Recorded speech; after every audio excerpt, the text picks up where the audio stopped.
Bakit nga ba kami pabalik-balik sa Japan? Yan ang pag-uusapan natin sa episode na to ng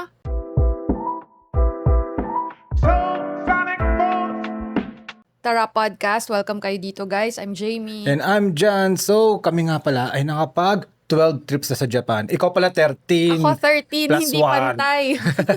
Hindi pantay kasi, for context, nag-solo trip ako. Oh no. Pero, paano i-count natin? 12 pa rin. 12, Together. 13. Ang gulo, pag sasabihin, 12 and 13 time in Japan, ang gulo. Magulo Together na lang, 12 na lang. Sige. Pero yung 13, Ikaw lang.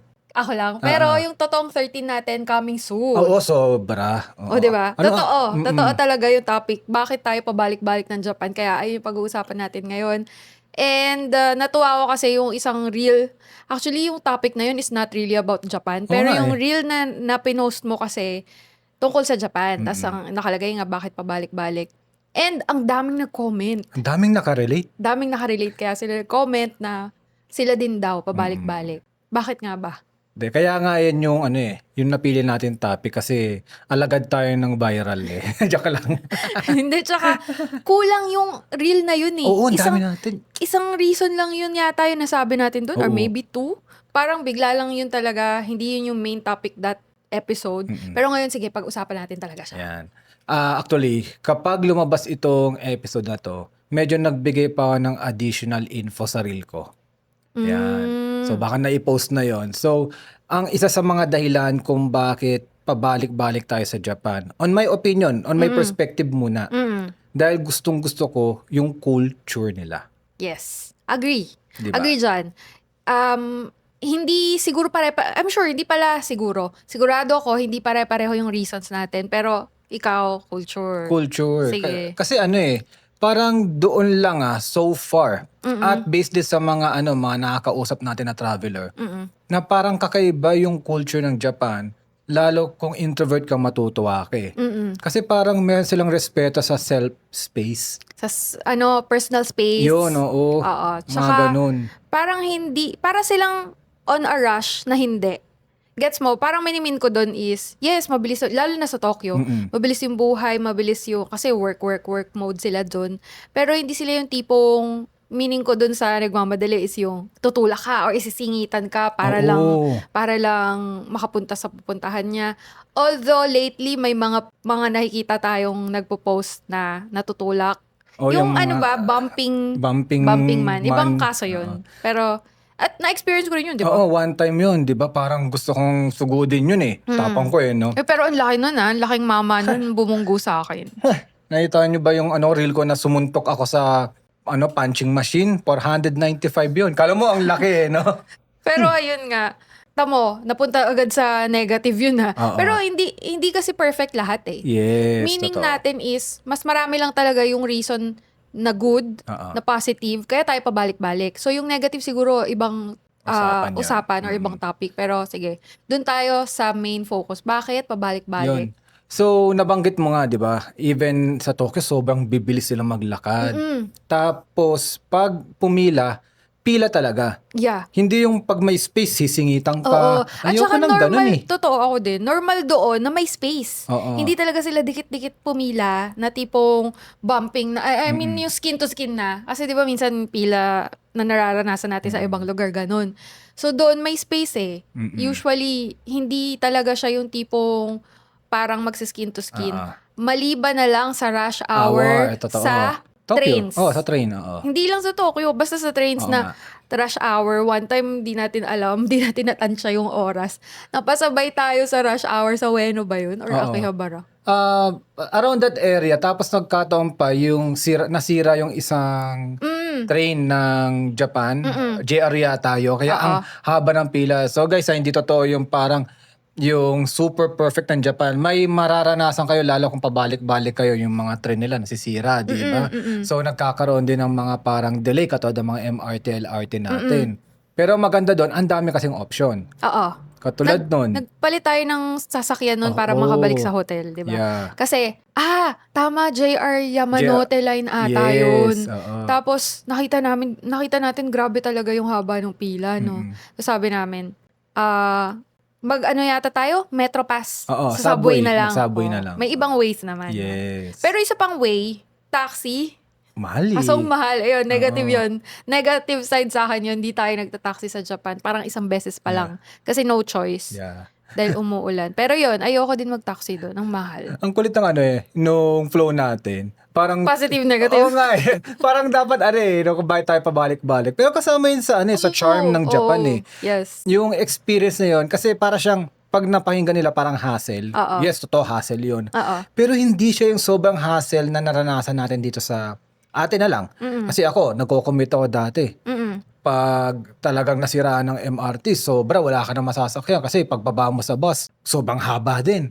Kumbaga, ano talaga ang tawag doon, patong-patong na kamalasan ang aabutin mo doon. Parang, for example, makaka-experience ka ng, masira yung JR Yamanote Line, you can go to subway, you can go to bus. Kung alam mo yung ruta ng bus din, di ba? Or you can walk kasi ang gaganda ng mga lakarin doon, di ba?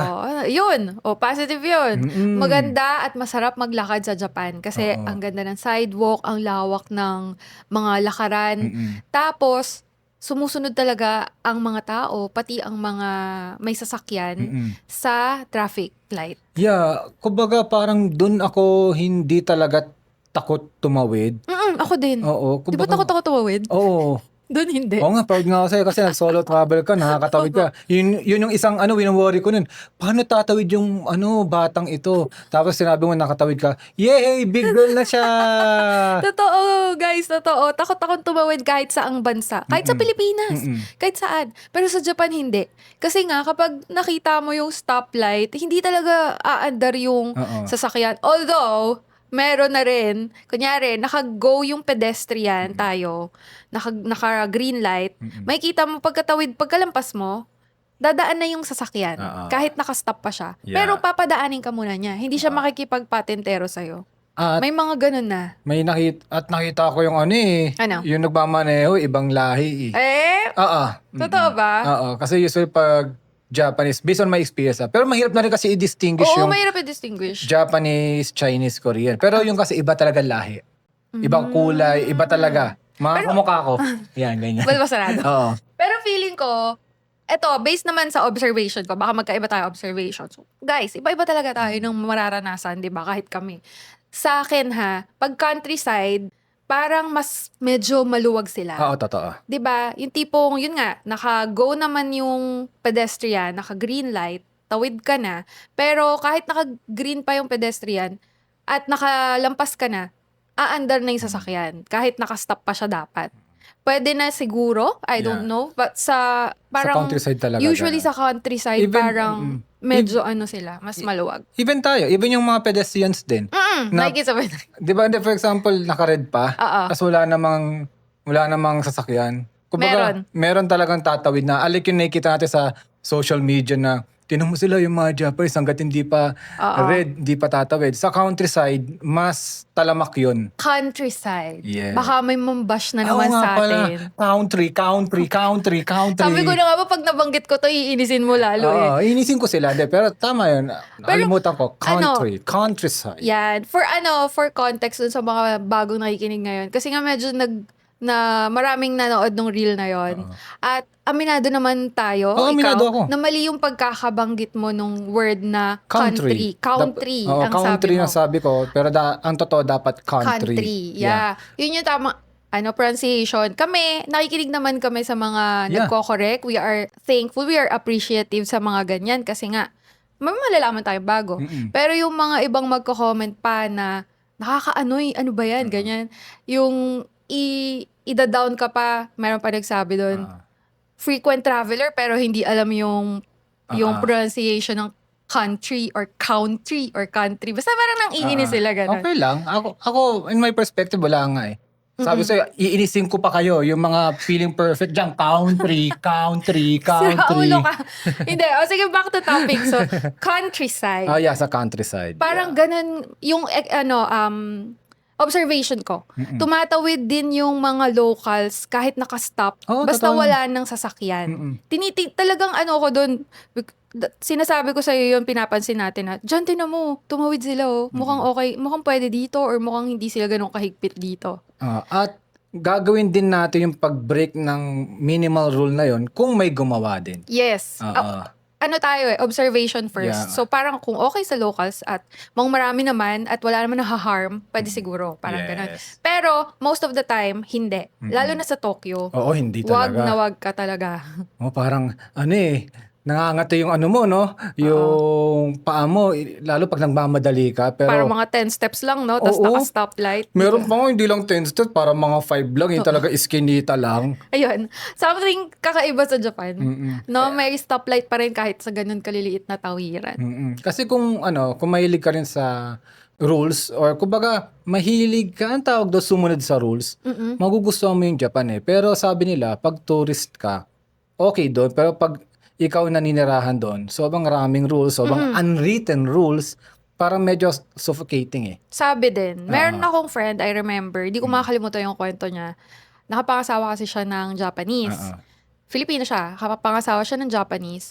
And then one time, dun sa apartment nila, di ba, si Japan, isa pang good thing about Japan, yung segregation nila ng trash. Sobrang talagang segregated very well. One time dun sa apartment, may hindi maayos na segregation ng garbage.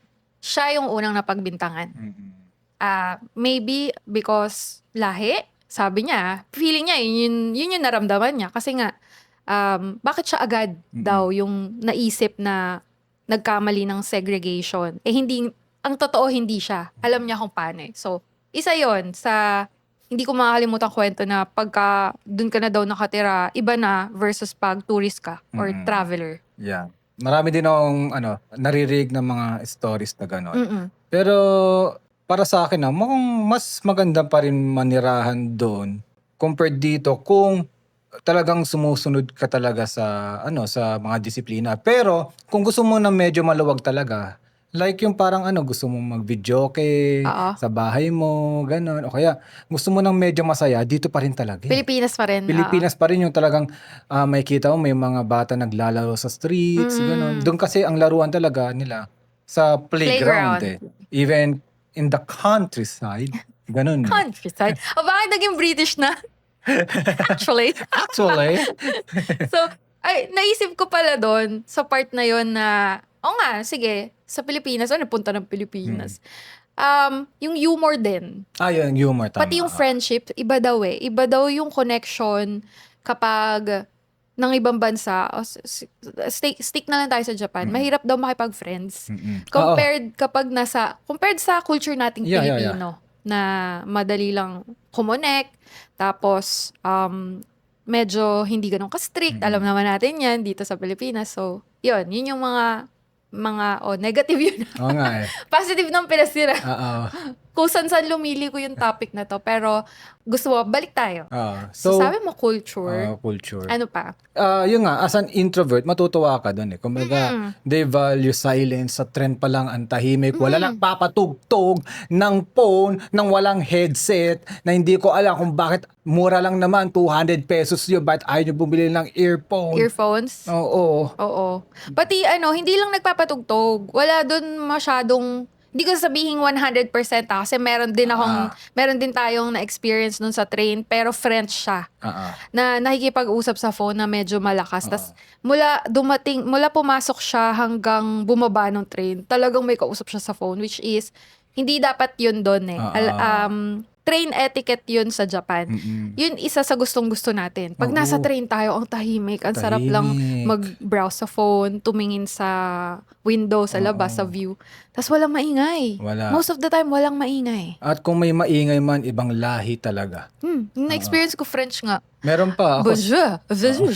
Sorry, hindi ko alam kung ano sinasabi niyo. Pero alam ko tunog French. Sa Shinkansen naman, mga Chinese naman, yung medyo malalakas magsalita doon, narinig ko. Alam natin yung mga language yun eh. Diba? May Pinoy din. Of course. Yeah, totoo naman. Di ko makakalimutan yung first Japan natin, si ate. Siguro, di ko alam kung naalala niya tayo. Naalala ko siya kasi first time kong masabihan na mukha daw Korean eh. Siguro wala mo mata ni ate. Pero, hindi ko na makakalimutan. Kasi, tuloy mo. Diba? Tapos parang, oy, Pinoy ka pala. Ganon. Nagpaturo ng direction. Tapos, nung nasa trend na, hindi pa rin, parang nakalimutan niya yung sinabi ko.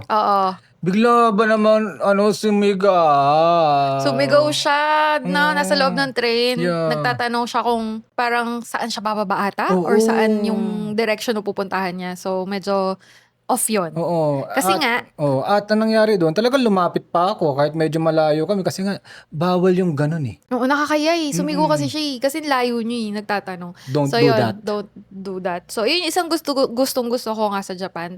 Tahimik ang ride, tahimik ang train ride, ang bus ride, ang commute. Oo. Kaya pahinga ka, halos para sa akin pag nagta-travel tayo, lalo na pag mahaba yung train ride, pahinga siya sa akin eh. Yes. Diba? Sarap lang matulog or content tayo or browse. Mm-mm. Kaya, yun.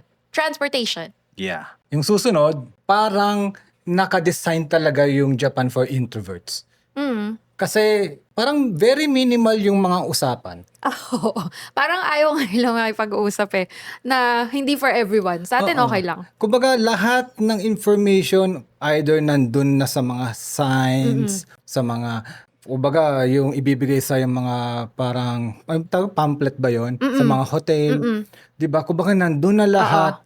Magtatanong ka na lang kung hindi ka marunong magbasa. Parang gano'n yung lang. Or wala Gets- doon. Or kung wala doon. Pero gets kasi sabi mo, kasi parang nafe-feel ko nga yun pag nag-check-in tayo minsan sa hotel, parang sabi ko sa'yo, parang ayaw niya tayong kausapin ah. Oo. Ganun. Kasi nga, nandun naman na lahat, nakasulat na, or parang, kunyari, binigay yung passport. Meron one time yon binigay yung passport, check-in. Tadadadada. May binigay lang na keycard, tapos nakasulat na dun yung mga wifi password, blah, blah, blah, lahat ng info.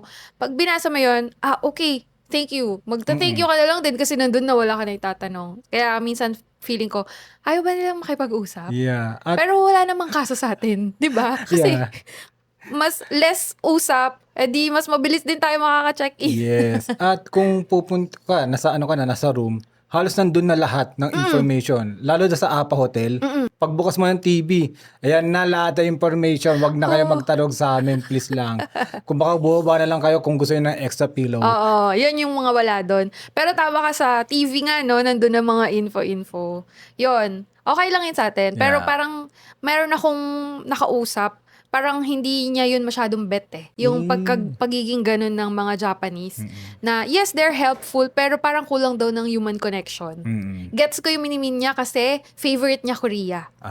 And Korea, nakapag Korea tayo, iba nga. Iba nga. Iba. And we Oo. also like it. Yeah. But ibang usapan yun. Japan nga yung pag-uusapan natin ngayon. Bakit pabalik-balik doon? So, ibig sabihin ba, pag extrovert ka, hindi bagay sa'yo yung Japan? Hindi naman. Yan. Pwede pa rin naman Totoo for yun. everyone. Alam bakit? Bakit? Kasi there are two sides of Japan eh. The normal side, yung mga introvert. Yan, yung mga parang anong tawag doon, trabaho, ganyan, daily lives.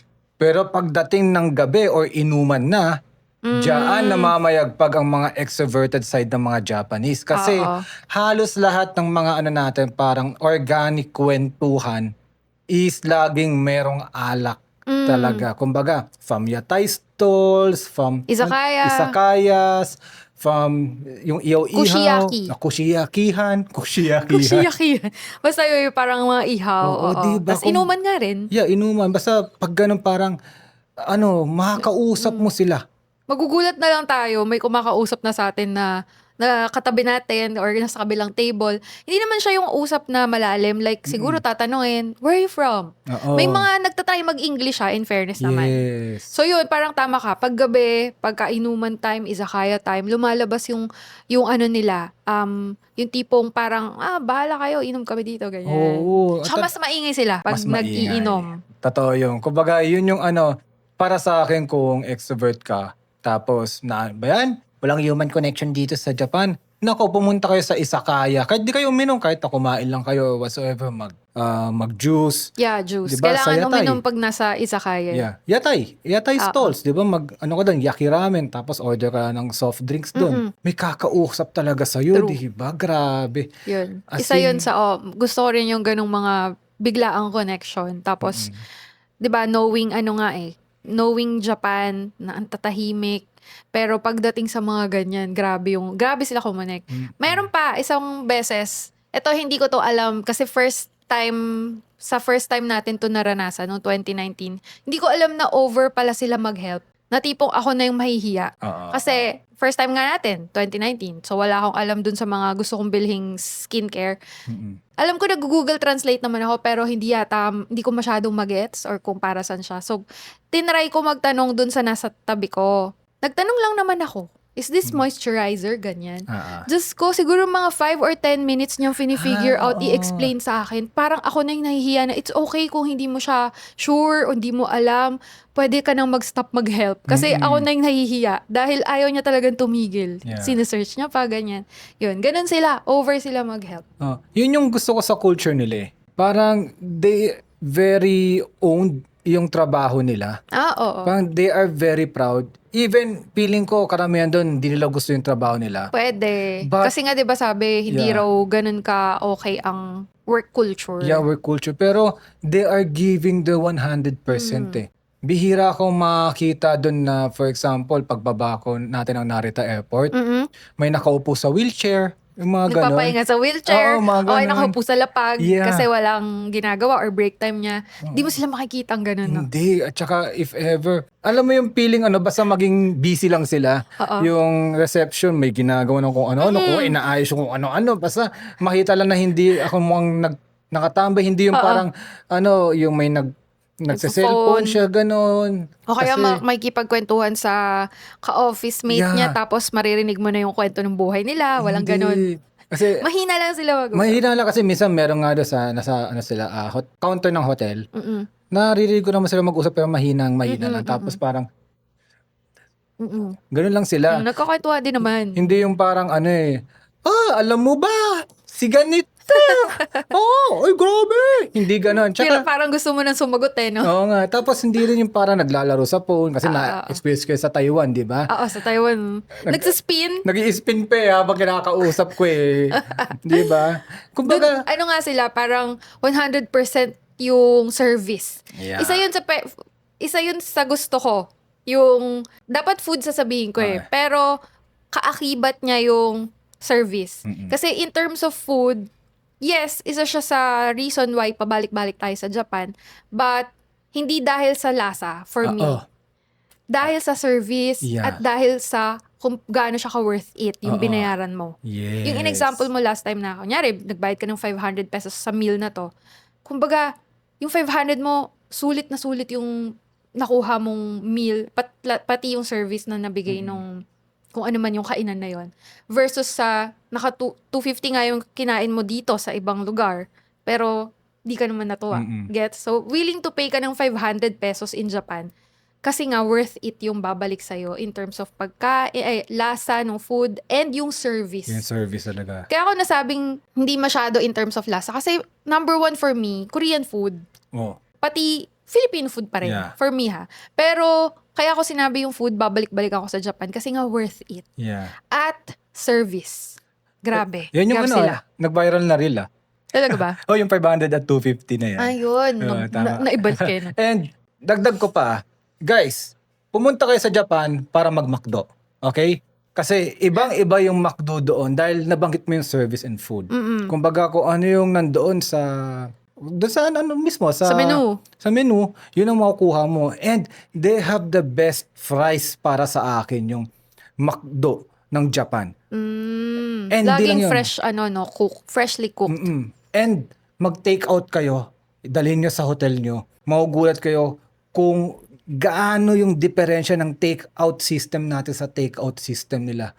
Na para bang may I love you message pa nag-take out ka doon. Minsan may sulat. Oo nga pala. Diba? ganun May nga. sulat nga. Oo. Tapos, ang gusto natin dun sa take-out nila, yung hindi ka i-inconvenience Oo. sa pagka-wrap, pagka-package, walang matatapon. Ang linis ng pagkakapack. Hindi yung tipong binalot ng sandamakmak na Na scotch tape. tapos hirap na hirap ka bago mo mabuksan.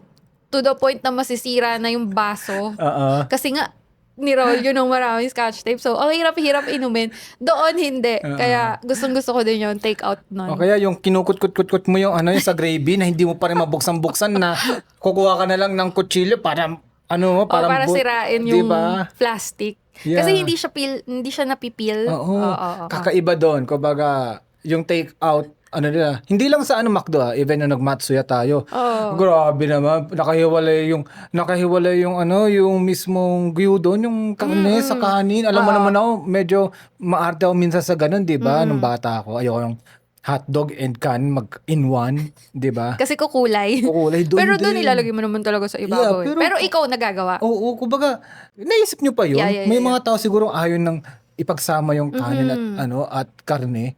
Saka yun nakahiwalay, no? Diba? Kumbaga, very convenient, very thoughtful talaga. True. True. Yeah. True. Baka maano na naman ako sa true ko. Sorry guys, mahirap talaga ako sa true. Oo. Hirap ako doon. Diba? Oy, basyo na ako. Okay. Hindi. Eto pa. Ano? Oh my gosh, yung toilet. Ay, oo, very advanced. Ano ba? Doon pa lang yata tayo. Ay, sorry. Hindi pala doon lang sa Japan. Kasi yung lately na Taiwan natin. hotel natin sa Kaohsiung, nagulat ako, Japanese toilet. Pero syempre, yung everyday, or I mean yung normal, Common. yung common, na ganun yung toilet, sa Japan lang. Mm-mm. Diba? May nag-comment nga sabi niya, naka-ilang bansa na daw siya, western countries pa. Yung toilet daw sa Japan, hinahanap-hanap pa rin niya. Mm-mm. Kahit Kasi tayo, kakaiba talaga. At isipin mo na lang yung bidet mo. Oo nga Tatasik na lang sa'yo. Diba? Diba? Parang fountain ba? Ang pangit. Pipindutin mo na lang, tapos mahuhugasan ka na. Diba? Yun yung gusto ko. At hindi lang yun. Heated seats kapag winter at autumn, pag medyo malamig. Basta winter na lang. Heated seats. Hindi ba lalamigan yung puwet mo pag upo mo? Ang ayoko lang doon yung tissue nila. Manipis? Manipis tapos parang madaling masira. Kasi Parang siya tatagos na. Oy! Dapat Nawakan ko!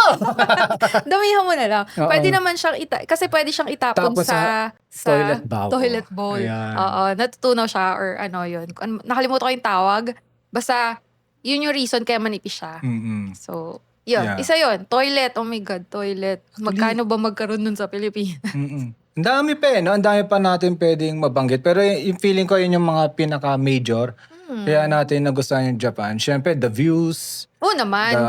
Syempre basic yun, di ba? Diba? Pupunta ka ba kung pangit yung Yeah. Yung... Oo, babalik-balikan mo ba kung pangit lagi mo nakikita? Syempre, nagustuhan mo yung view, kaya ka rin bumabalik. Yeah. Culture, food, Attractions. people. Even the attractions Minsan pag nakailang attraction pa lang tayo, di tayo nag-Disneyland o USJ. Pero natutuwa na rin ako sa mga napuntahan natin mga attractions doon. Kumbaga, kakaiba siya. Mga Red Tokyo Tower, mga ganon. Mga Tokyo, Tokyo Tower. Ano ba yun? Skytree, Hindi, yung isa, yung Team Labs. Yun. Team Labs. Oo. Okay. Ganon. Mga ganon. Kulang pa to. So, dagdagan nyo guys yung mga reason bakit tayo pabalik-balik ng Japan. Lalo na yung mahilig din mag-Japan dyan. Pati yung kahit naka-isang beses pa lang, pero babalik na. Yung mga ganon. Please comment down below kung ano din yung reasons nyo. Babasahin namin yan. And, idadagdag natin, malay nyo sa next episode. Sa ibang episode na part 2 nito. Yeah, kung gusto nyo ng part 2. Kasi ang dami pa namin pwedeng masabi. Kakaiba talaga for us in Japan. Kaya pabalik-balik kami. As we've said, 12 times together. Kasi isa dyan 13. And 30 prefectures. 30, yes. Tapos, babalik pa tayo soon. So, pagkatapos ito episode na to, mga ilang araw lang, babalik na naman tayo Japan. So, stay tuned. Thank you for listening sa podcast episode na to and see you again next time. Bye! Bye! Arigatou gozaimasu. Dosamshita! Ting!